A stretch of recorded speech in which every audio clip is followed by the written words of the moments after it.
Bonjour et bienvenue sur History and Chill. Aujourd'hui, nous allons parler du livre Les 100 grands personnages de l'histoire musulmane, ou comme dit en arabe, Udama al-Mi'a. C'est un livre qui a été publié en 2010 et écrit par Jihad al-Turbani, qui est un auteur, chercheur en histoire et poète palestinien. L'idée de ce livre lui est venue après avoir lu The 100 de Michael Hart. C'est un livre qui dresse une liste des 100 personnalités ayant le plus influencé l'histoire du monde. Bien que le prophète Mohammed y soit mentionné en tête de liste, Al-Turbani a réalisé que de nombreuses figures musulmanes ayant eu un impact majeur sur notre monde étaient absentes de ce classement.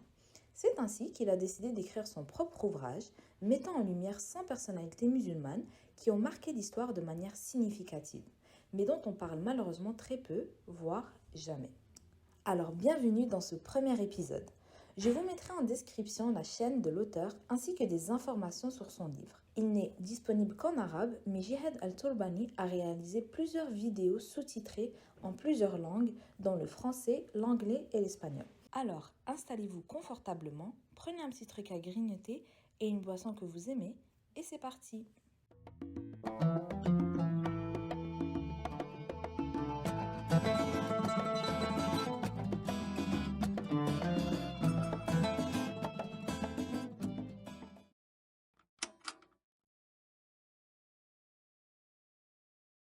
Aujourd'hui, on va parler de la première personnalité du livre de Jihad al-Turbani, Abu Bakr as-Siddiq.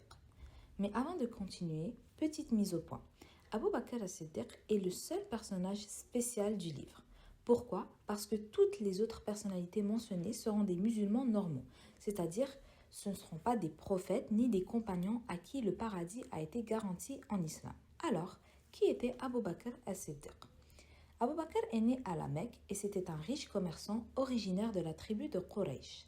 C'était le premier homme non prophète à prendre en charge l'appel à l'islam. Et franchement, c'est loin d'être une chose simple. En temps normal, c'est un rôle réservé aux prophètes, mais après la mort du prophète Mohammed, c'est lui qui a pris en charge les musulmans.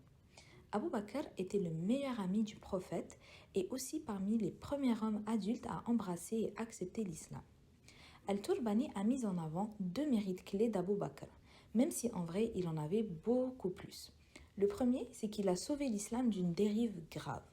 Après la mort du prophète Mohammed, certaines personnes ont commencé à vénérer des tombes et des saints au lieu d'adorer uniquement Dieu. Abu Bakr a alors prononcé une phrase légendaire pour remettre tout le monde sur le droit chemin, et c'est la suivante. Quiconque adorait Mohammed, qu'il sache que Mohammed est mort. Et quiconque adore Allah, qu'il sache qu'Allah est vivant et ne meurt jamais. Cette phrase a marqué l'histoire et a joué un rôle clé dans la transmission de l'islam à travers des générations.